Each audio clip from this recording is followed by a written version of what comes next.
Hello everyone, welcome in this lecture.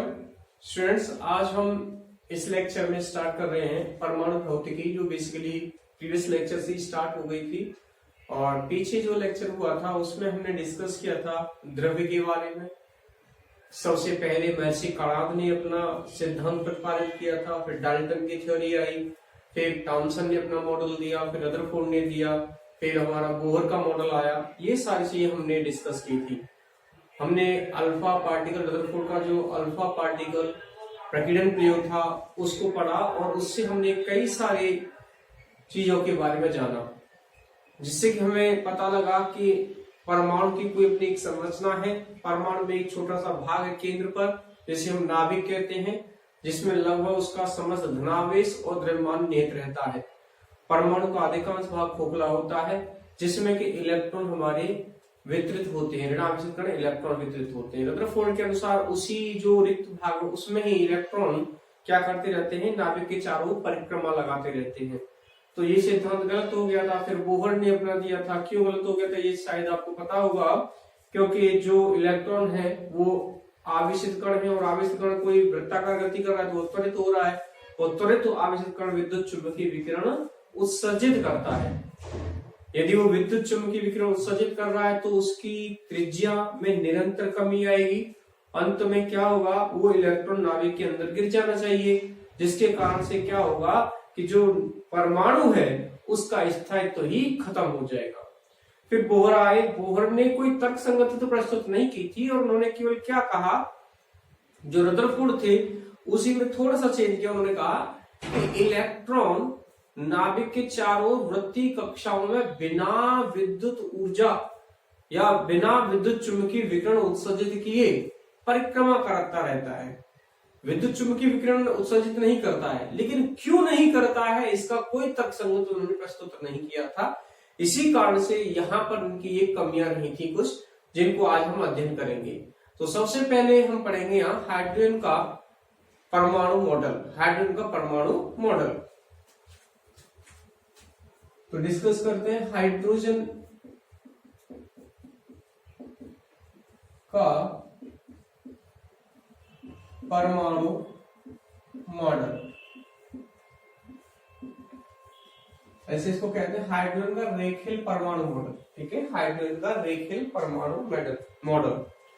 तो रेखीय परमाणु मॉडल क्या होता है, मतलब इसमें जब हम किसी बंद नली के अंदर हाइड्रोजन गैस को भरकर उसको गर्म किया जाए, अथवा न्यून दाब पर हाइड्रोजन गैस को किसी विद्युत विसर्जन द्वारा उसको ऊष्मा दी जाए किसी प्रकार से, तो उसमें विद्युत चुंबकीय विकिरण उत्सर्जित होने लग जाता है। ये हम पहले पढ़ चुके हैं।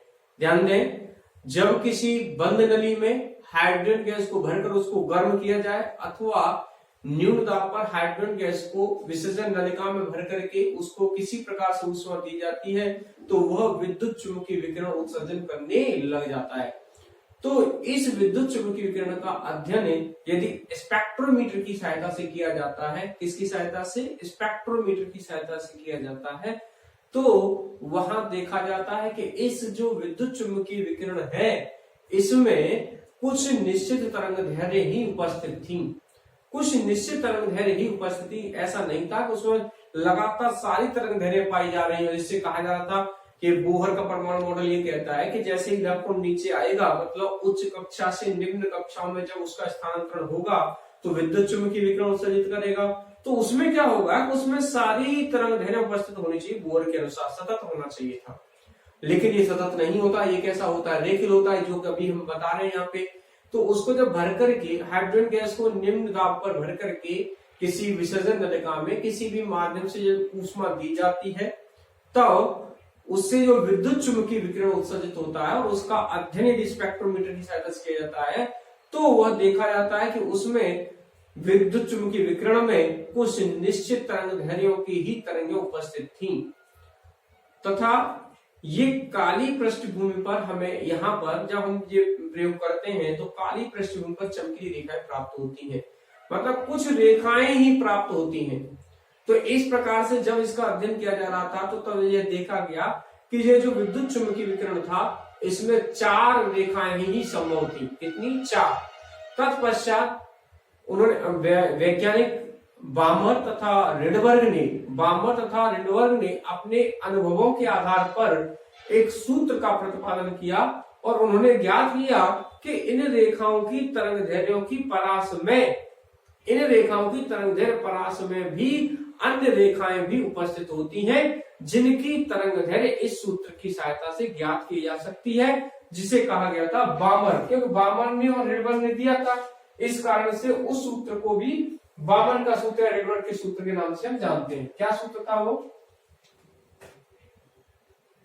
1/λ equal to r 1/n1² minus 1/n2²। ये था। किसने ज्ञात किया था? पहले किसने व्युत्पन्न किया था? ये बामर ने व्युत्पन्न किया था। किसने? बामर ने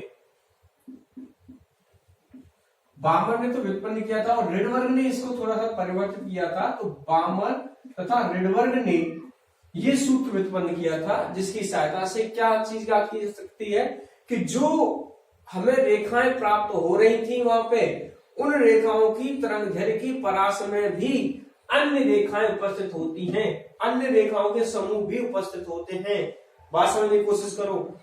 हाइड्रोजन गैस को नदी में भरा गया, उसको न्यून दाब पर जब किसी माध्यम से या तो विद्युत विसर्जन देखा गया, वहां पे किसी माध्यम से ऊष्मा दी गई, तब वहां जो विद्युत चुंबकीय विकिरण उत्सर्जित हो रहा था उसका अध्ययन स्पेक्ट्रोमीटर की सहायता से किया जाता है।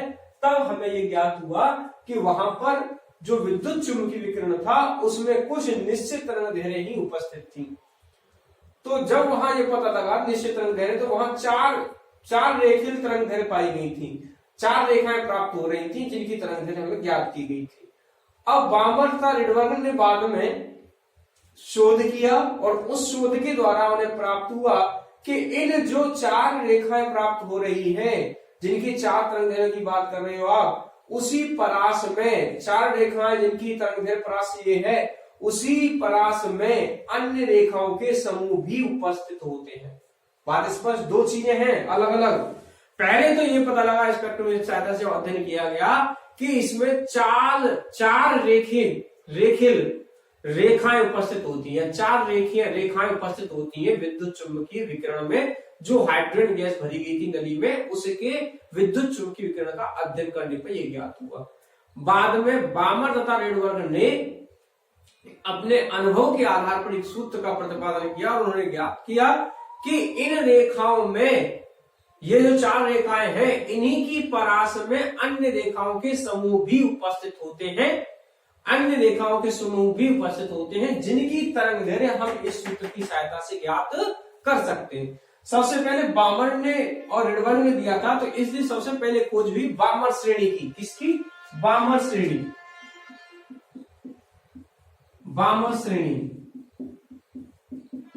और बामर श्रेणी के लिए तरंगदैर्घ्य 1/λ बराबर r 1/, ये n1 जो था यहाँ 2 था, 2 का स्क्वायर माइनस 1/n2²। यहाँ n2 का मान, अब देखो 2 तो आ चुका है यहाँ, इसके बाद का 3, 4, 5, 6, इस तरीके से इन ऊर्जा स्तरों से जब इलेक्ट्रॉन इस ऊर्जा स्तर में संक्रमित होता है, द्वितीय ऊर्जा स्तर में, तीसरे से दूसरे में आए, चौथे से दूसरे में आए, 5वें से दूसरे में आए, तब ये निम्न तरंगदैर्घ्यों के परास यहां से उत्सर्जित होंगे। फिर बामर की खोजी, तत्पश्चात अन्य वैज्ञानिकों ने, जैसे लाइमन हुए, पाश्चन हुए, ब्रैकेट हुए, उन्होंने भी प्रयोग किए और उन्होंने अपने अनुभव के आधार पर बताया कि केवल बामर श्रेणी ही उपस्थित नहीं होती है, कुछ अन्य रेखाओं के समूह भी उपस्थित होते हैं। उन वैज्ञानिकों के नाम के आधार पर बताया गया कि ब्रैकेट लाइमन श्रेणी भी उपस्थित होती है। सबसे पहली होती है लाइमन श्रेणी, जिसकी तरंगदैर्घ्य 1/λ equal to r 1/1² minus 1/n2², और n2 की वैल्यू होती है, n कर दो, n² n इक्वल टू होगा यहाँ पे 2, 3, 4 . ठीक है। इसी प्रकार से लाइमन का पार्शन ने दिया कि पार्शन की जो श्रेणियां थी उसकी तरंगदैर्घ्य इस प्रकार से याद की जा सकती है, 1/λ इक्वल टू r 1/, ये देखो लाइमन आ गया, फिर बामर आ गया, बामर का पार्शियन, पार्शियन के लिए यहां से आगे 2 से आगे मतलब 3 का वर्ग माइनस 1/n²। यहाँ n इक्वल टू क्या होगा, 3 के बाद 4 5 6। इन ऊर्जा स्तरों से इलेक्ट्रॉन यदि इस ऊर्जा स्तर में तीसरे ऊर्जा स्तर में आता है तब वहां से उत्सर्जित होने वाली जो तरंगों की तरंगदैर्घ्य होगी वो इस सूत्र के द्वारा ज्ञात की जा सकती है। Clear. Next Persian of bracket, bracket श्रेणी।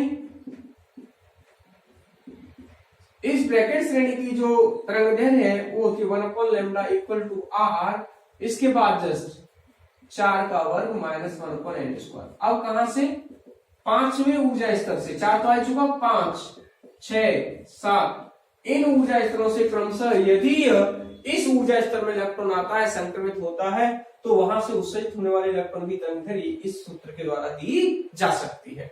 ठीक है, तो इस प्रकार ब्रैकेट हो गया। लास्ट थी हमारी फुंड श्रेणी। कौन सी, फुंड श्रेणी।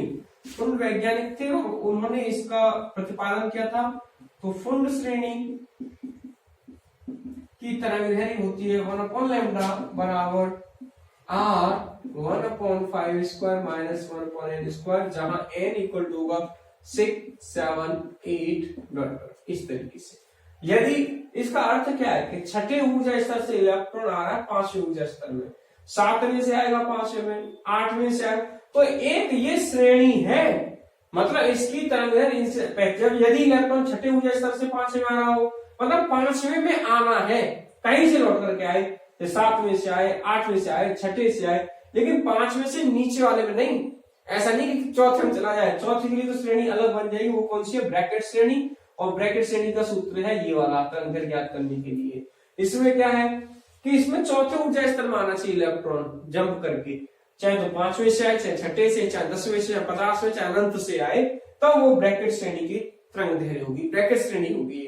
तो इस प्रकार से जो 4 रेखाएं प्राप्त हुई थी उनमें इन श्रेणियों का समूह मिला कि ये श्रेणियां वहां उपस्थित होती हैं। ठीक है, कौन कौन सी, पहली लाइमन, दूसरी बामर, देन ब्रैकेट, पार्शियन, फुंड श्रेणी, इस प्रकार से। तो पहली कौन सी थी, लाइमन, दूसरी बामर, पार्शियन और ब्रैकेट। तो नाम दे देते हैं, ये लाइमन पहले नंबर पे, 2 लाइमन, बामर, पार्शियन, ब्रैकेट और ये फुंड श्रेणी। इस प्रकार से ये 5 श्रेणियां बताई गई। किसकी, कब, जब हाइड्रोजन के रेखीय स्पेक्ट्रम का अध्ययन किया गया। तो अब हम ध्यान रखें किस प्रकार से व्याख्या करने में हाइड्रोजन के रेखीय स्पेक्ट्रम की, ध्यान दीजिए। अपनी बुक से नोट्स बनाएंगे, मैं कुछ यहाँ पे आपको बता रहा हूँ किस तरीके से नोट करना है आपको। पहले तो यही बताना है आपको, जब हाइड्रोजन गैस को किसी बंद नली में भर करके उसको गर्म किया गया, अथवा हाइड्रोजन गैस को न्यून दाब पर जब विद्युत चुंबकीय विकिरण का अध्ययन किया गया स्पेक्ट्रोमीटर की सहायता से, तो वहां उस विद्युत चुंबकीय विकिरण में कुछ निश्चित तरंगदैर्घ्य की तरंगे ही उपस्थित थीं, तथा ये तरंगे काली पृष्ठभूमि पर चमक यानी दीप्त उत्पन्न कर रही थीं। तत्पश्चात बामर तथा रेडबर्ग ने ज्ञात किया कि इन तरंगदैर्घ्यों की परास में ही अन्य रेखाओं के समूह भी उपस्थित होते हैं, जिनकी तरंगदैर्घ्य निम्न सूत्र के द्वारा ज्ञात की जा सकती है। सबसे पहले बामर के बारे में बताएंगे, क्योंकि बामर ने ही बताई थी सारी चीजें। ठीक है, फिर बात करेंगे कुछ पश्चात अन्य वैज्ञानिकों द्वारा अन्य श्रेणियों की खोज हुई। तत्पश्चात लाइमन वैज्ञानिक थे, उनके नाम के आधार पर इसको लाइमन श्रेणी कहा गया। यदि इलेक्ट्रॉन द्वितीय ऊर्जा स्तर से प्रथम ऊर्जा स्तर में संक्रमित हो रहा हो, तृतीय से यदि इलेक्ट्रॉन प्रथम ऊर्जा स्तर में संक्रमित हो रहा हो, तब उससे जो उत्सर्जित होने वाली तरंगों की तरंगदैर्घ्य है, किस तरंगों की श्रेणी को, तरंगों के समूह को हम क्या कहते हैं, लाइमन श्रेणी कहते हैं, तथा उनकी तरंगदैर्घ्य इस प्रकार ज्ञात की जा सकती है। फिर पार्शियन बता देंगे, यदि हमारे पास छठे से तीसरे में आ रहा हो इलेक्ट्रॉन, तो उसके संगत उत्पन्न होने वाली तरंगों की जो श्रेणी है उसको हम क्या कहते हैं, पार्शियन श्रेणी। इस प्रकार ब्रैकेट श्रेणी, फुंड श्रेणी। समझ में आया? सबके लिए क्या क्या लिखना है, बस आपको ये लिखना है कि पश्चात कुछ पश्चात लाइमन ने एक नई श्रेणी की खोज की, जिसमें कि यदि इलेक्ट्रॉन लाइमन में किसी भी ऊर्जा स्तर से प्रथम ऊर्जा स्तर में संक्रमित होता है तो उस समय या उससे निर्मित होने वाली जो विद्युत चुंबकीय विकिरण में तरंगें उपस्थित होती हैं, उन तरंगों की श्रेणी को या समूह को हम कहते हैं लाइमन श्रेणी, तथा उनकी तरंग दैर्घ्य निम्न सूत्र के द्वारा ज्ञात की जा सकती है। यदि इलेक्ट्रॉन इन ऊर्जा स्तर से तृतीय में आ रहा होता है, संक्रमित हो रहा होता है, तो उससे निर्मित होने वाले विद्युत चुंबकीय विकिरण में उत्पन्न होने वाली तरंगों के समूह को पार्शन श्रेणी कहते हैं, तथा इस पार्शन श्रेणी की तरंगों की तरंग दैर्घ्य निम्न सूत्र के द्वारा प्रतिपादित की जा सकती है, दी जा सकती है, निकाली जा सकती है। Okay students, so I think आपको अब ये रेखीय स्पेक्ट्रम, हाइड्रोजन का रेखीय स्पेक्ट्रम समझ में आ गया होगा कि हाइड्रोजन का रेखीय स्पेक्ट्रम क्या था। हाइड्रोजन का ओके स्टूडेंट्स, तो ये है हाइड्रोजन का रेखीय स्पेक्ट्रम जिसकी हम बात कर रहे थे। लाइमन श्रेणी, बामर श्रेणी, पार्सन श्रेणी, देन ब्रैकेट श्रेणी और फिर उसके बाद आ जाएगी फ्रंट श्रेणी। आप इनमें देखिए कि इनकी जो दूरियां हैं इन रेखाओं की धीरे धीरे ये बढ़ रही हैं, तो जो तरंग दैर्घ्यों का जो अंतराल होता है या रेखीय जो स्पेक्ट्रम प्राप्त होता है, उन रेखाओं के मध्य का जो अंतराल है वो धीरे धीरे क्या होता जाता है, बढ़ता जाता है।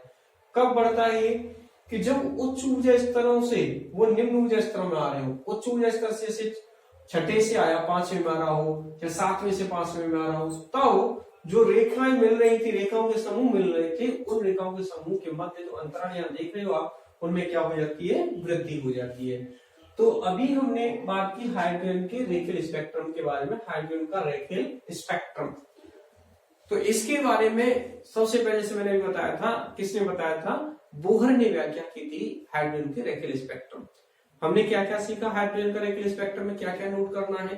कुछ ऐसा और नहीं लगता कि हम इसमें ऐसा लिखें क्या हाइड्रोजन के रेखीय स्पेक्ट्रम में, तो आपको यही लिखना है कि जब किसी सीलबंद नली में हाइड्रोजन गैस को भरकर गर्म किया जाता है अथवा निम्न दाब पर हाइड्रोजन गैस में जब विद्युत विसर्जन कराया जाता है, तो उससे उत्सर्जित होने वाले विद्युत चुंबकीय विकिरण का स्पेक्ट्रोमीटर की सहायता से अध्ययन किया जाता है, तो उसमें हमें ज्ञात होता है कि विद्युत चुंबकीय विकिरण में कुछ निश्चित तरंग दैर्घ्यों के प्रकाश ही उपस्थित होते हैं और जो कि काली पृष्ठभूमि पर चमकीली रेखाएं प्राप्त होती हैं। इस प्रकार इस विद्युत चुंबकीय स्पेक्ट्रम में 4 रेखाएं ही प्राप्त होती हैं जिनकी तरंग दैर्घ्य परास निम्न है, तथा कुछ समय पश्चात वैज्ञानिक बामर तथा रेडबर्न ने अपने अनुभवों के आधार पर ज्ञात किया कि इन रेखाओं के तरंग दैर्घ्य परास में अन्य रेखाएं भी उपस्थित होती हैं जिनकी तरंग दैर्घ्य निम्न सूत्र के द्वारा ज्ञात की जा सकती है, जो बामर तथा रेडबर्न ने दिया था, 1/λ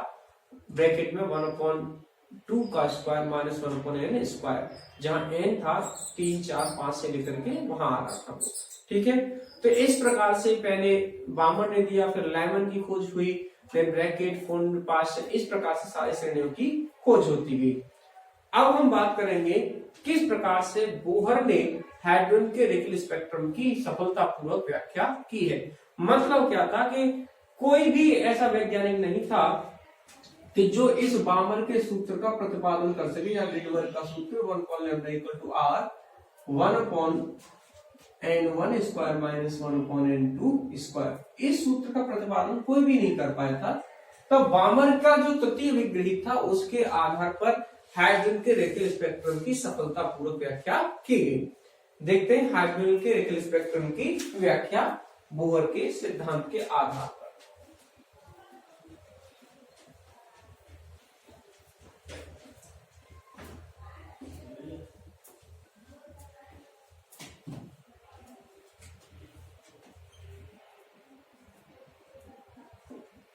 बोहर द्वारा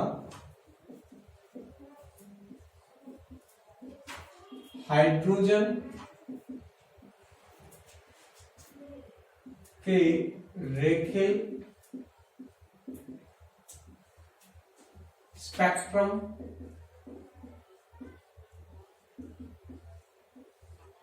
की व्याख्या,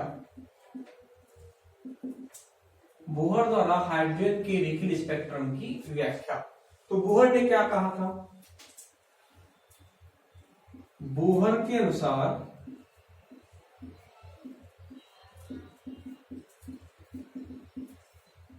कक्ष ताप पर, रूम टेम्परेचर पर, कक्ष ताप पर कोई भी रेखीय स्पेक्ट्रम प्राप्त नहीं होता है। उन्होंने बताया कि बोहर के अनुसार कि कक्ष ताप पर जो हाइड्रोजन गैस है, जो सीलबंद नली भरी हुई है, उसको जब गर्म करते हो आप, उसी की बात की जा रही है कि जब हाइड्रोजन गैस को सीलबंद नली भरा गया और उसको कक्ष ताप पर रखा जाए, रूम टेम्परेचर पर रखा जाए, तो उससे कोई भी विद्युत चुंबकीय विकिरण उत्सर्जित नहीं होता। इस प्रकार उससे उत्सर्जित होने वाला विद्युत जो रेखीय स्पेक्ट्रम है वो शून्य होता है। ये बात यहाँ कही गई, बोहर के अनुसार कक्ष ताप पर कोई भी रेखीय स्पेक्ट्रम प्राप्त नहीं होता। इसका कारण क्या है? क्योंकि उस समय हाइड्रोजन परमाणु के अंदर जो इलेक्ट्रॉन है वह अपनी मूल ऊर्जा स्तर में होता है। किसमें होता है? मूल ऊर्जा स्तर पर होता है, और उससे निम्न ऊर्जा स्तर कोई उपलब्ध नहीं होता जिसमें कि इलेक्ट्रॉन मूल स्तर से उस निम्न ऊर्जा स्तर में संक्रमित हो जाए, क्योंकि जब उससे संक्रमित होगा तभी तो विद्युत चुंबकीय विकिरण उत्सर्जित होगा।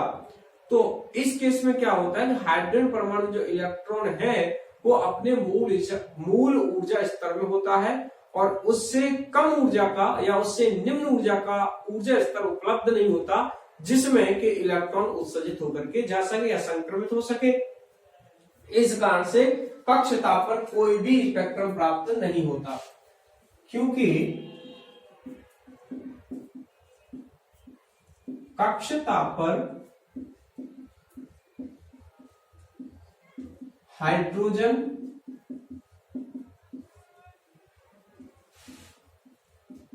परमाणु में इलेक्ट्रॉन अपनी मूल ऊर्जा स्तर में होता है, अपनी मूल ऊर्जा स्तर में होता है। इससे कम ऊर्जा का कोई ऊर्जा स्तर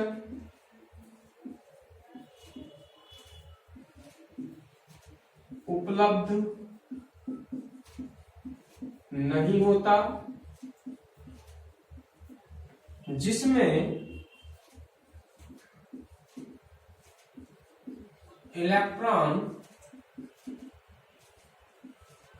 संक्रमित हो। जिसमें इलेक्ट्रॉन संक्रमित हो ऐसा कोई हमारा ऊर्जा स्तर नहीं होता। इससे ऊर्जा स्तर से नीचे का या कम ऊर्जा का कोई ऊर्जा स्तर हाइड्रोजन परमाणु में उपलब्ध ही नहीं होता है। तो कक्ष ताप पर इस कारण से यहाँ हमें कोई विद्युत चुंबकीय स्पेक्ट्रम या विद्युत चुंबकीय रेखीय स्पेक्ट्रम हाइड्रोजन परमाणु में प्राप्त नहीं होता है। जब इसको ऊष्मा दी जाती है, किसी भी माध्यम से ऊष्मा दी जाती है, तब ये जो हाइड्रोजन परमाणु में जो इलेक्ट्रॉन मूल ऊर्जा स्तर पर था वह उच्च ऊर्जा स्तर में चला जाता है, और उच्च ऊर्जा स्तर से जब वापस यह पुनः निम्न ऊर्जा स्तर में लौटता है तब उस समय यह विद्युत चुंबकीय विकिरण उत्सर्जित करता है। जब हाइड्रोजन गैस को किसी माध्यम द्वारा ऊष्मा प्रदान की जाती है,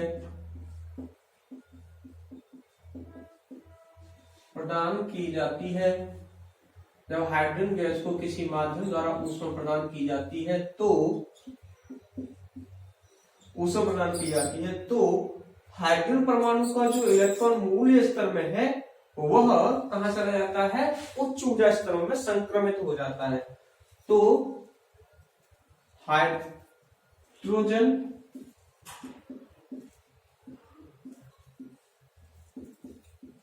परमाणु में उपस्थित इलेक्ट्रॉन, हाइड्रोजन परमाणु में उपस्थित इलेक्ट्रॉन मूल ऊर्जा स्तर से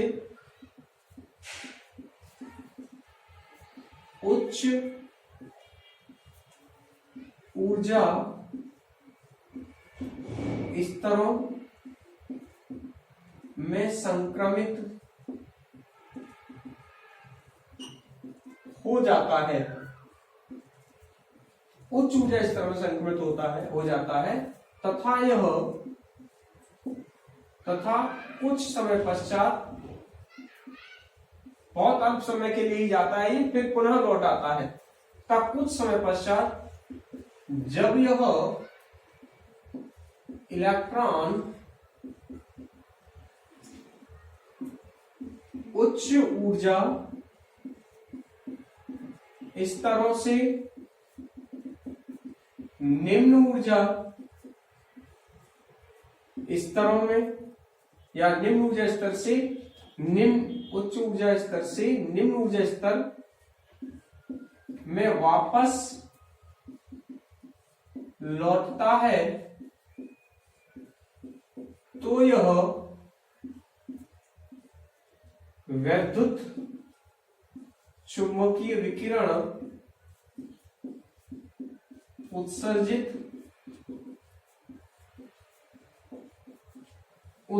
करता है। इस तरह वापस लौटता है तो यह वैद्युत चुंबकीय विकिरण क्या करता है, उत्सर्जित करता है। तो जब यह मान लो En2 ऊर्जा स्तर से, उच्च ऊर्जा स्तर से मान लो En1 में संक्रमित हो रहा है, तो इसके द्वारा जो उत्सर्जित होने वाली ऊर्जा है वह किससे दी जाती है, फोटॉन्स के रूप में। तो बोहर के तृतीय विग्रहित के अनुसार, बोहर के तृतीय अभिग्रहित के अनुसार माना इलेक्ट्रॉन En2 ऊर्जा स्तर से En1 ऊर्जा स्तर में लौट रहा है, तो इससे उत्सर्जित विद्युत चुंबकीय विकिरण की ऊर्जा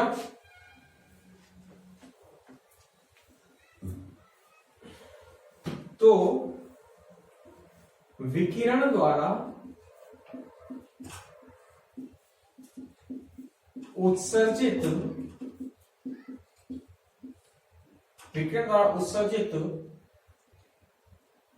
विद्युत चुंबकीय विकिरण, तो विद्युत चुंबकीय विकिरण द्वारा उत्सर्जित ऊर्जा En2 माइनस En1 बराबर होगा h न्यू, और h न्यू को लिख सकते हैं हम h nu equal to C over lambda, तो h सी बाई लैम्डा। ठीक है, बोहर के अभिग्रहितों से हमें पता है En2 मतलब N2 ऊर्जा स्तर की ऊर्जा क्या होगी और N1 की क्या होगी, हाइड्रोजन परमाणु की बात हो रही है, तो हमें ज्ञात है किस प्रकार से हम ज्ञात कर सकते हैं। ठीक है, बोहर के अभिग्रहितों के आधार पर En2 जो होता है माइनस के 13.6 electron volt into Z square upon N square electron volt में। ठीक है, ये N2 है तो यहां भी N2 हो जाएगा। En1 क्या होगा, En1 होगा माइनस का कितना, same 13.6 Z square upon N1 square, electron volt में चल रही है लेकिन ये वैल्यू किसमें है, ये इलेक्ट्रॉन वोल्ट में।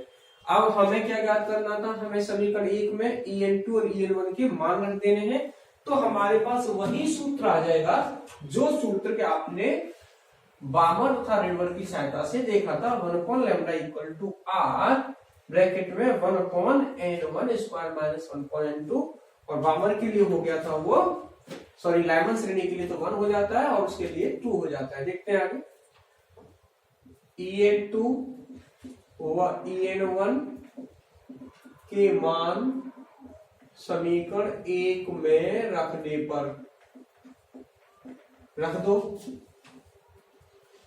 यहां से देखो 13.6 En2 रख लो पहले, 13.6 माइनस का z square upon n2 square, minus तो है ही और एक माइनस उसका तो प्लस हो जाएगा, 13.6 z square upon n1 square. ये सारी वैल्यूज किस में चल रही है, ये इलेक्ट्रॉन वोल्ट में, किसमें, इलेक्ट्रॉन वोल्ट में, equal to hc over lambda. ठीक है, यहां तो समझ आ रहा है, hc ओवर लैम्डा। जो टर्म कॉमन है उनको ले लीजिए कॉमन, और जो कॉमन नहीं है उसको अंदर रहने दो। हमें क्या चाहिए, हमें तरंगदैर्घ्य का मान चाहिए, लैम्डा निकालना है। तो 1/λ, ध्यान दो मैंने 1/λ छोड़ा वहां, बाकी सबको इधर ले आऊंगा मैं। 1/λ तो hc कहां से आएगा नीचे, और यहां से कॉमन क्या आ रहा है, यहां से आ रहा है 13.6। देखो z है, हाइड्रोजन परमाणु के लिए परमाणु क्रमांक z क्या होता है 1, तो z का मान रख सकते हैं हम। 13.6 को तो बाहर ले लिया और z स्क्वायर को भी ले लिया, और नीचे क्या बच गया hc। जो बचा वो लिख लो, ये प्लस का है तो 1/n1 square minus 1/n2 square, ये बचा। यही नियतांक है पूरा का पूरा। z तो क्या हो जाएगा 1, किसके लिए, हाइड्रोजन परमाणु के लिए, z इक्वल टू 1, तो 1/λ equal to 13.6 upon hc, electron volt में साथ साथ 1/n1 square minus 1/n2 square. ठीक है, तो इस प्रकार हम यहां से लैम्डा मतलब जो हमें बामर से और ऋणवर्ग से ये सूत्र प्राप्त हो रहा था वो सूत्र ज्ञात हो गया है, और ये होता है आर, जिसे कहते हैं ऋणवर्ग नेतांक। 1/λ equal to R 1/n1 square minus 1/n2 square.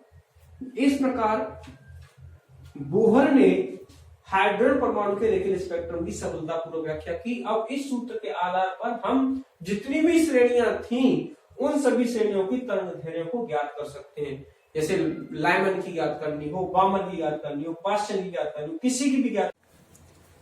तो स्टूडेंट्स, तो इस प्रकार से बोहर द्वारा हाइड्रोजन के रेखीय स्पेक्ट्रम की सफलतापूर्वक व्याख्या की गई, और ये सूत्र हमें ज्ञात हो गया 1/λ इक्वल टू आर ब्रैकेट में 1/n1 square minus 1/n2 square. यहाँ n1 और n2 क्या है, यहाँ n1 तथा n2 है ऊर्जा स्तर। कौन सी ऊर्जा स्तर, जहां से इलेक्ट्रॉन उच्च, n2 तो उच्च ऊर्जा स्तर है और n1 है निम्न ऊर्जा स्तर। ठीक है, तो अब हम यहाँ श्रेणियों के लिए बात करेंगे कि यदि इलेक्ट्रॉन, श्रेणी की बात करेंगे, यदि पहले लाइमन श्रेणी के लिए, लाइमन श्रेणी, यदि इलेक्ट्रॉन n2 बराबर 2, 3, 4, 5 डॉट डॉट ऊर्जा स्तरों से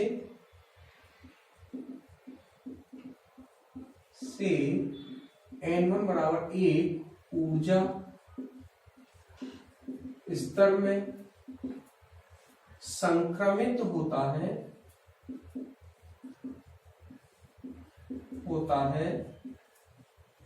तो प्राप्त तरंगदैर्घ्यों के समूह जो श्रेणी प्राप्त होती है उसी श्रेणी को क्या कहते हैं, लाइमन श्रेणी। ठीक है, तो लाइमन श्रेणी के लिए यदि इलेक्ट्रॉन n2 ऊर्जा स्तरों से n1 ऊर्जा स्तर में संक्रमित होता है तो उनकी तरंगदैर्घ्य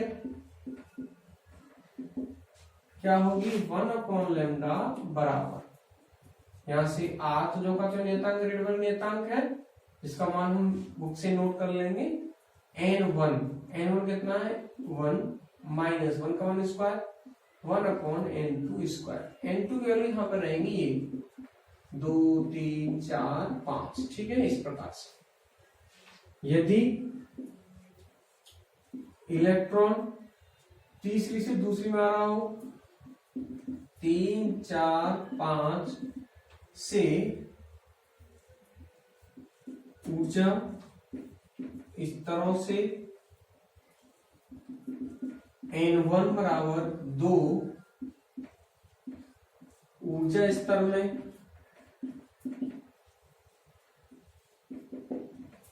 संक्रमित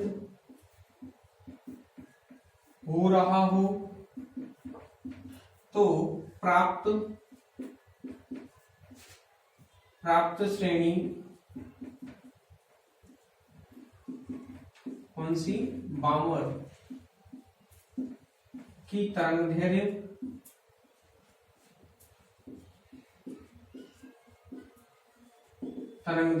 किस सूत्र के द्वारा? अब बस यहाँ बदलना है आपको। n तो यही वैल्यू देना है 1/λ equal to r 1/2 square minus 1/n2 square. n2 की वैल्यूज कौन सी है? ये वाली वैल्यूज रहेंगी n2 की यहाँ पे। इसी प्रकार यदि n2 बदल दिया जाए, n1 बदल दिया जाए,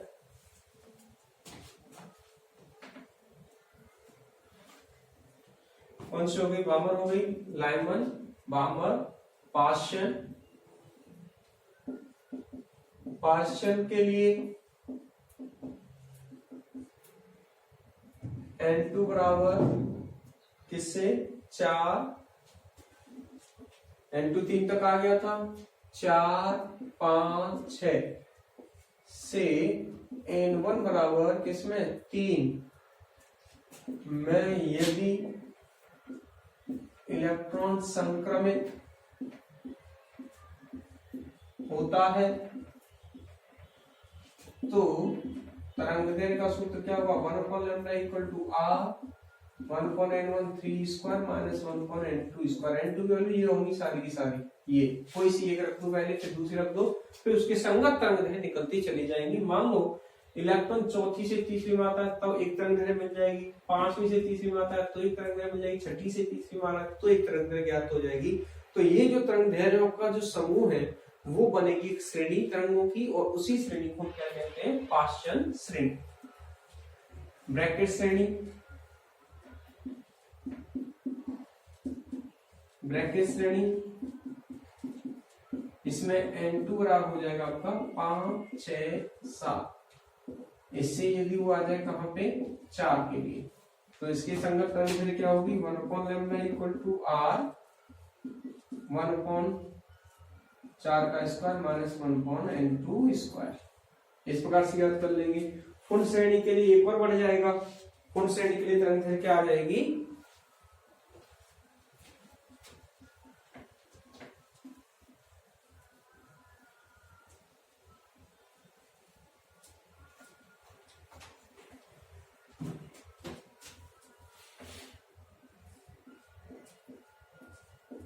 पूर्ण श्रेणी के लिए यदि इलेक्ट्रॉन n2 बराबर 6 7 8 ऊर्जा स्तरों से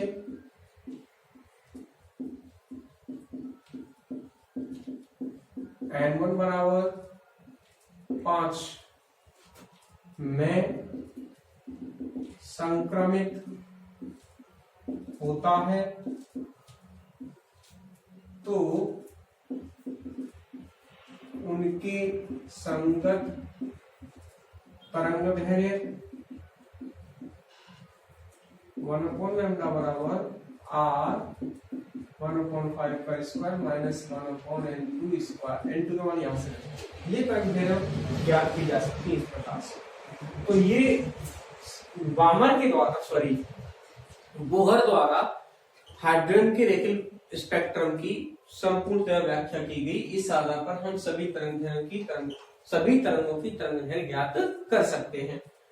अभी यहां से यदि हमें किसी भी श्रेणी की न्यूनतम तरंगदैर्घ्य और अधिकतम तरंगदैर्घ्य पूछी जाए तो वो भी हम ज्ञात कर सकते हैं। किस प्रकार से ज्ञात करोगे? देखो, r तो एडिटेड रहने दो, अब N2 का इसमें पहला मान रखो 6, ठीक है, 6 रखोगे और एक बार अनंत रख दो। अनंत रखोगे तो ये यहाँ से 0 होगा, कम से कम वैल्यू रिड्यूस होगी, तब तो निकल के आएगी अधिकतम वैल्यू, ठीक है, लैम्डा की। और निकाल के देख लो, यहाँ N2 का मान अधिकतम रख दो। N2 बराबर यदि इन्फिनिट हो तो 1 अपॉन लैम्डा कितना रह गया, लैम्डा रह गया R अपॉन 25। तो लैम्डा क्या होगा, लैम्डा होगा 25/R, ठीक है। अनंत के लिए N2 अनंत रखा, और N2 को यदि 6 रख दें यहाँ, N2 कितना हो 6, तो 1 अपॉन लैम्डा का मान देखो जरा, R 1/25 माइनस 1/36 हो जाएगा। तो आप एलसीएम लोगे यहाँ से, तो 1 अपॉन लैम्डा इक्वल टू हो जाएगा R, ये होगा 36 माइनस 25, तो रह गया 36 से 25 गए तो 11/25 गुणा 36। तो लैम्डा का मान कितना आ जाएगा, उल्टा हो जाएगा 25 गुणा 36/11R। तो ये देखो, ये तो न्यूनतम वैल्यू आ गई यहाँ से, और ये क्या है, अधिकतम वैल्यू है। क्यों है ऐसा, क्यों है, एक बार आप यहाँ से कैलकुलेट करके भी देख सकते हो इस जगह से। यहाँ से अगर कैलकुलेट करोगे तो देखो, ये तो गुणा करना पड़ेगा आपको, और ये नीचे 11 है, तो 36/11 रह गया ये 36/11। तो 36/11 को भाग दोगे यहाँ से, तो कुछ 11 थे 33, तो इसकी लगभग 3 गुना आ गई है, लगभग 3 गुना। तो ये तो अधिकतम वैल्यू होगी, और ये क्या है, न्यूनतम वैल्यू। ये न्यूनतम है और ये क्या है, अधिकतम। तो ये तो न्यूनतम वैल्यू आ जाएगी, और ये क्या है, अधिकतम मान हो गया इसका। इस प्रकार से हम ज्ञात कर सकते हैं, आर का मान रखेंगे और हमें वैल्यूज मिल जाएंगी तरंग दैर्ध्य की, ठीक है। ओके स्टूडेंट्स, तो अब हम नेक्स्ट टॉपिक की ओर चलते हैं, और अब हम डिस्कस करेंगे आयनन विभव तथा उत्तेजन विभव। क्या होते हैं आयनन विभव तथा उत्तेजन विभव? जब देखो हाइड्रोजन परमाणु अपने मूल ऊर्जा स्तर में होता है, मतलब वह उत्तेजित अवस्था में जब नहीं होता है, तब उसका जो इलेक्ट्रॉन है वह अपनी मूल ऊर्जा स्तर में रहता है। तो हाइड्रोजन परमाणु को यदि ऊर्जा दे दी जाए तो इलेक्ट्रॉन उत्तेजित अवस्था में पहुंच जाएगा, और हो सकता है कि आपने इतनी ऊर्जा उसको दे दी कि इलेक्ट्रॉन मूल ऊर्जा स्तर से, क्योंकि हाइड्रोजन परमाणु है तो उसमें तो मूल ऊर्जा स्तर नहीं रहेगा, वो उससे आगे जाएगा तो वो बाहर निकल जाएगा, उत्तेजित अवस्था में पहुंच जाएगा जो परमाणु है वही। तो जब उस परमाणु को, हाइड्रोजन परमाणु को ऊर्जा दी जाती है, तो दी गई इतनी ऊर्जा कि जिससे इलेक्ट्रॉन उसकी कक्षा को छोड़ करके चला जाए, स्वतंत्र हो जाए, मतलब आयन बन जाए, वो जो परमाणु था उसका क्या बन जाए, आयन। तो जो ऊर्जा आपने दी हुई थी वो ऊर्जा कही जाती है आयनन ऊर्जा, जिससे कि जो परमाणु था वो आयन में परिवर्तित हो गया। या आप जो विभव दे रहे हो जिसके द्वारा इलेक्ट्रॉन का त्वरित हो, तो वो विभव इतना दिया जाए, विभवांतर इतना दिया जाए कि इलेक्ट्रॉन वहां से स्वतंत्र हो जाए, तो इलेक्ट्रॉन स्वतंत्र होगा तो वो आयन बन जाएगा। तो इस प्रकार ये आयनन विभव या उत्तेजन विभव कहलाता है। ऊर्जा को कहते हैं उत्तेजन ऊर्जा, आयनन ऊर्जा, और विभव को कहते हैं आयनन विभव। और इसी प्रकार से यदि उत्तेजित अवस्था में, यानी संक्रमण अलग नहीं करना है, केवल उत्तेजित अवस्था में लाना है परमाणु को, थोड़ा एक्साइटेड स्टेट में लेकर के आना है, तो दी जाने वाली वह ऊर्जा जिसके द्वारा परमाणु उत्तेजित अवस्था में पहुंच जाता है, उसे हम क्या कहते हैं, परमाणु की उत्तेजन ऊर्जा। या वह विभवांतर जिससे परमाणु उत्तेजन अवस्था में पहुंच जाता है, वो क्या कहलाता है, उसका उत्तेजन विभव कहलाता है। तो क्वेश्चन तो लिखेंगे आप आयनन विभव तथा उत्तेजन विभव।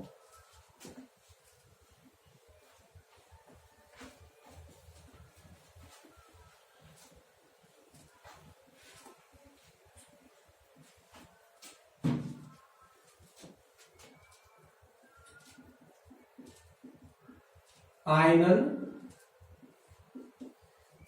विभव तथा उत्तेजन विभव।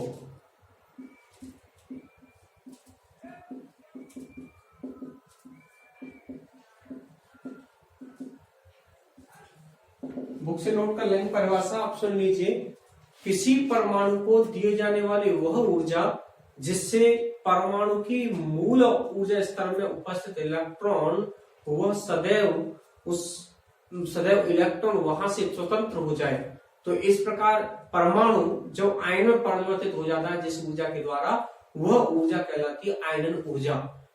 तथा परमाणु को दिए जाने वाला वह विभवांतर जिस पर परमाणु में उपस्थित इलेक्ट्रॉन मूल्य स्तर से सदैव के लिए पृथक हो जाता है तो वह परमाणु आयन में परिवर्तित हो जाता है और यह दिया गया विभवांतर क्या कहलाता है, आयनन विभव कहलाता है।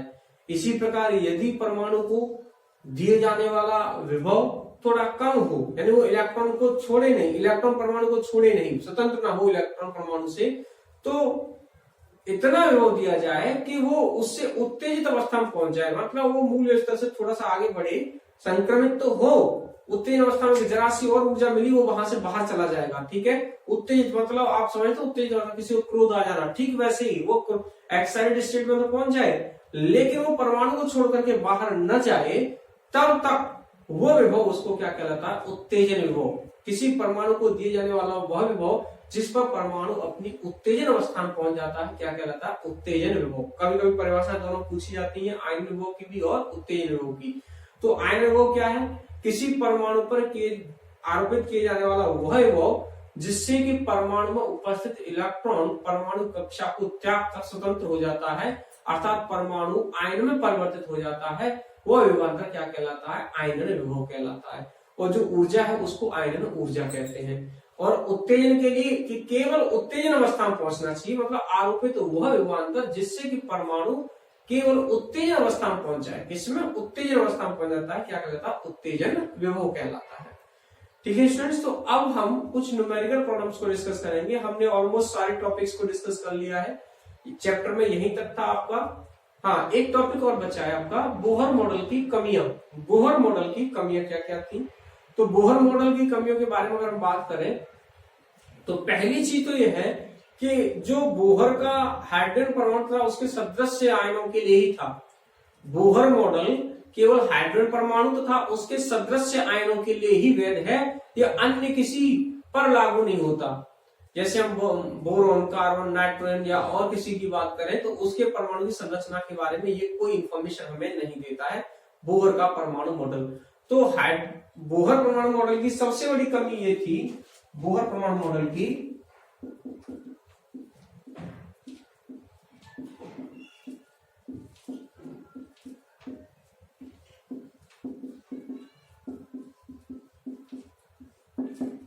पहली कमी क्या थी, यह परमाणु मॉडल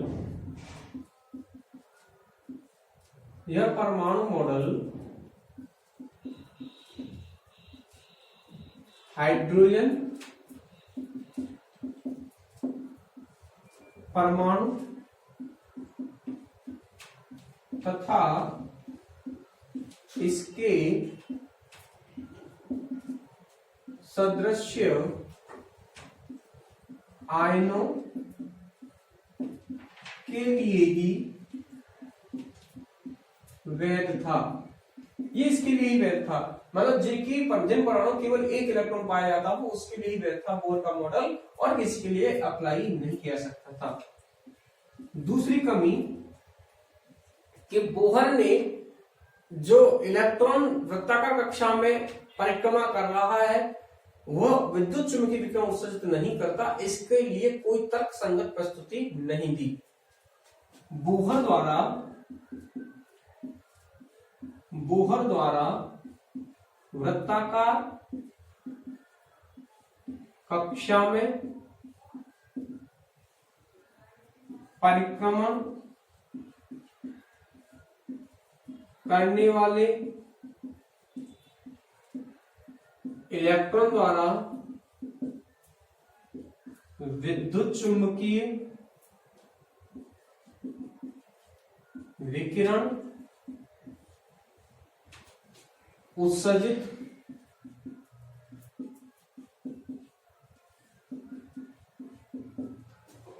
इलेक्ट्रॉन द्वारा विद्युत चुंबकीय विकिरण उत्सर्जित नहीं होता है, इसके लिए कोई तर्कसंगति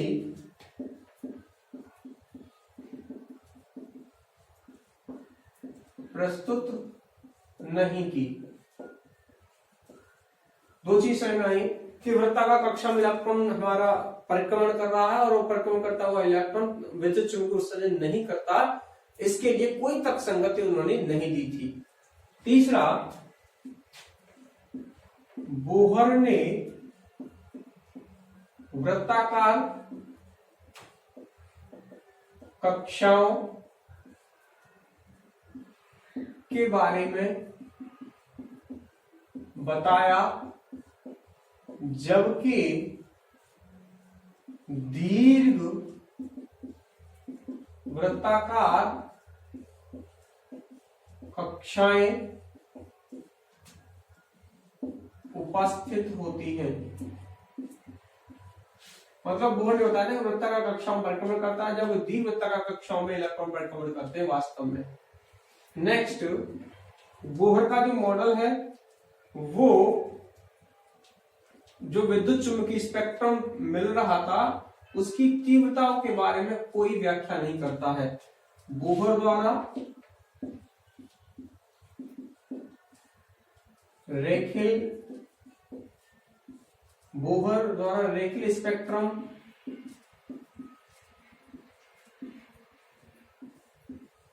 की तीव्रता की व्याख्या न करना, कोई व्याख्या नहीं करता बोहर का। तो ये कुछ मॉडल बोहर की कमियां रही थी कि इसके अनुसार पहली चीज तो ये हाइड्रोजन परमाणु सदस्य की व्याख्या कर सकता था, इसके ये जो विद्युत चुंबकीय विकिरण उत्सर्जन नहीं करता, क्यों नहीं करता, इसके लिए कोई तर्कसंगत प्रस्तुत नहीं की। वृत्ताकार कक्षा बताई थी इन्होंने, और इन्होंने बताया जबकि यहाँ की वृत्ताकार कक्षा होती उसके बारे में कोई इंफॉर्मेशन नहीं दी। और बोहर द्वारा रेखीय स्पेक्ट्रम की तीव्रता की व्याख्या नहीं कर पाया था, विद्युत चुंबकीय स्पेक्ट्रम की तीव्रता के बारे में ये कोई इंफॉर्मेशन हमको नहीं देता है बोहर का मॉडल। तो ये इसकी कमियां रही थी। अब हम कुछ न्यूमेरिकल प्रॉब्लम्स देखेंगे जो कि हमने अभी एक्सप्रेशंस पढ़े थे उनके रिगार्डिंग में, ठीक है। तो लेट्स, ये दो प्रॉब्लम्स हैं, इनको डिस्कस करते हैं। पहली प्रॉब्लम देखिए क्या कह रहा है ये, यदि हाइड्रोजन परमाणु के स्पेक्ट्रम में लाइमन श्रेणी की प्रथम रेखा की तरंगदैर्घ्य है 1215 एंगस्ट्रॉम, तो बामा श्रेणी की द्वितीय रेखा की तरंगदैर्घ्य ज्ञात कीजिए। तो अभी हमने सूत्र ज्ञात किया था सभी श्रेणियों के लिए। लाइमन के लिए अगर बताएं बात करें तो लाइमन श्रेणी के लिए तरंगदैर्घ्य का सूत्र क्या होता है, 1/λ = r 1/1 - 1/n²। इसने कहा है यहाँ लाइमन श्रेणी की प्रथम रेखा, तो N2 कहां से स्टार्ट होगा इसमें 2, तो N2 2 रख दो, प्रथम तरंगदैर्घ्य मिल जाएगी इसकी। ये है R, तो 1 - 1/2 का स्क्वायर करोगे तो 4, तो ये कितना आ गया 3/4 आ जाएगा। 1/λ = 3r/4। मतलब ये लैम्डा तो गिवन हमें तरंगदैर्घ्य तो उसने, तो यहाँ से R मिल सकता है आपको, क्या मिल सकता है R। तो R क्या होगा यहाँ से 4/3 इधर चला जाएगा इंटू लैम्डा है नीचे डिनोमिनेटर में, लैम्डा कितना दे रखा है 1215 एंगस्ट्रॉम 10⁻⁻10। ऐसे रहने दो भी आप इसको, ठीक है। यहां से R मिल गया। दूसरा इसने कहा है तो बामा श्रेणी की द्वितीय रेखा के तरंगदैर्घ्य ज्ञात कीजिए। बामा श्रेणी के लिए तो बामा श्रेणी ये 1/λ1 कर देते हैं, λ2 R, ठीक है, इनटू, तो बामा श्रेणी की द्वितीय के लिए बात कर रहा है ये, तो 1/8 तो 2 का स्क्वायर रहेगा माइनस, अभी 3 से रहेगा, 3 से स्टार्ट होगा तो मैं 4 रखूंगा इसको, तो लिख लेता हूं पहले। N2 कहां से स्टार्ट होगा 3 4 5, दूसरी रेखा की बात कर रहा है तो N2 कितना आएगा यहाँ 4, तो 1/λ2 = R 1/4 हो गया, और 4 × 16 हो जाएगा, ये 4 में से 1 जाएगा तो 3 रह जाएगा, तो 1/λ2 = 4 में से 3/16 3r/16। मुझे λ2 चाहिए तो λ2 = क्या आ जाएगा 16/3r। R केवल यहां से रख दो, इधर से चलो यहां से रख दो R का मान, तो λ2 क्या आ जाएगा, λ2 हो जाएगा वापस देखो 16 16/3, तो जो का क्यों ये रहा R का मान ये रहा, तो ना 4/3 गुणा ये है 1215 गुणा 10 माइनस के 10। 3 से 3 कट गया, 4 से 4 बार कट गया, तो ये लैम्डा 2 बराबर बच्चा आपके पास 4 गुणा 10 प्लस की 10 हो जाएंगी, ये ऊपर 4 रह गया, और ये 1215। इसको सॉल्व कर लेंगे तो यहां से क्या मिल जाएगा हमें, लैम्डा 2 मिल जाएगा, तरंग दैर्घ्य भी प्राप्त हो जाएगी। ठीक है, तो इस प्रकार से कर लेंगे इसको सॉल्व। आसान है, कोई प्रॉब्लम थोड़ी नहीं है, इस प्रकार से हम आसानी से ज्ञात कर लेंगे। और इसको सिंप्लीफाई करना हो तो आप इसका लैम्डा की वैल्यू डायरेक्ट यहाँ भी मत रखो, सीधा वहीं पे रख लेना, तो आसानी से आपका निकल के आ जाएगा।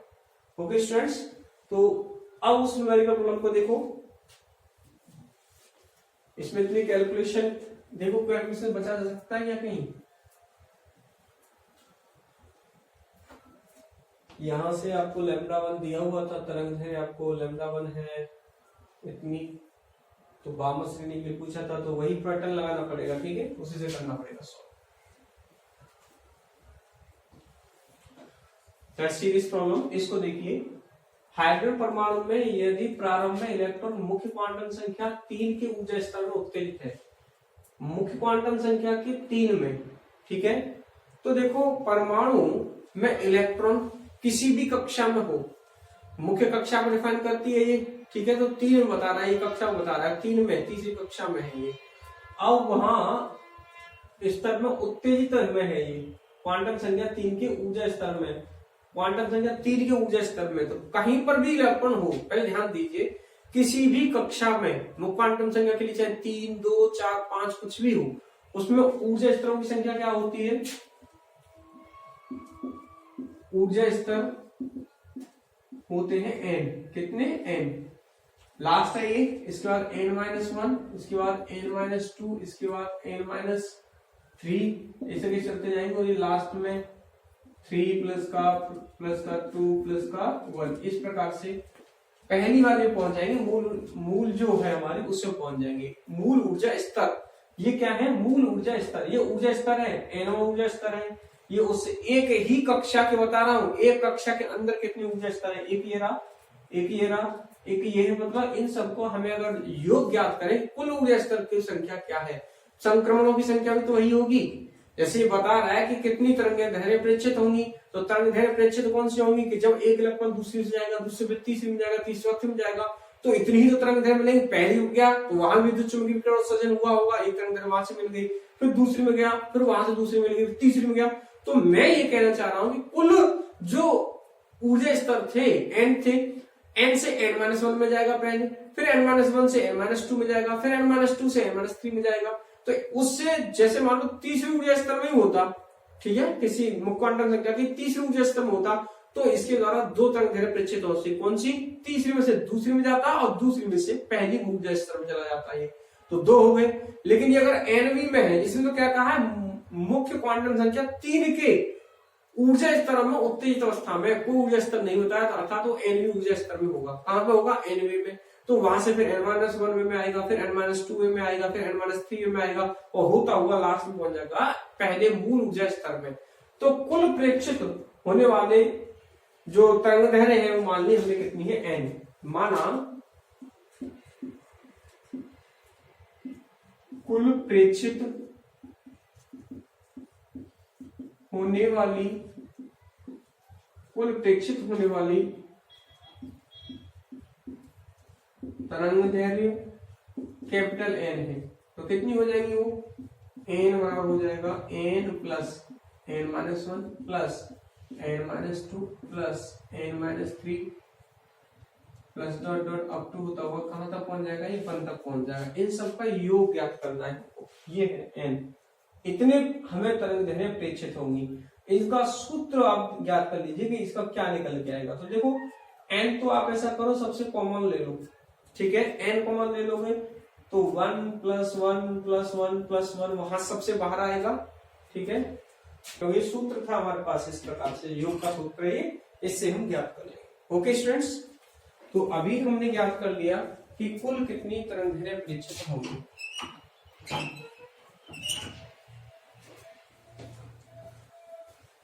समझ में आ गया आपको, तो इस प्रकार हम यहाँ से कुल प्रेक्षित तरंग दैर्घ्य की संख्या ज्ञात कर सकते हैं, और ये निकल के आया यहाँ से n × n + 1/2। तो आज हमने ये चैप्टर कंप्लीट कर लिया है। आप इसके न्यूमेरिकल प्रॉब्लम्स को सॉल्व करेंगे, जो भी एग्जांपल्स हैं उन सबको सॉल्व करेंगे। उसके बाद जो आपके जो पीछे अनसॉल्व न्यूमेरिकल प्रॉब्लम दे रखे हैं उनको सॉल्व करेंगे। ओके स्टूडेंट्स, तो चैप्टर एक तक फिनिश होता है। आप अच्छे से तैयारी करें, नोट्स बनाएं। All the best, enjoy lecture, have a nice day.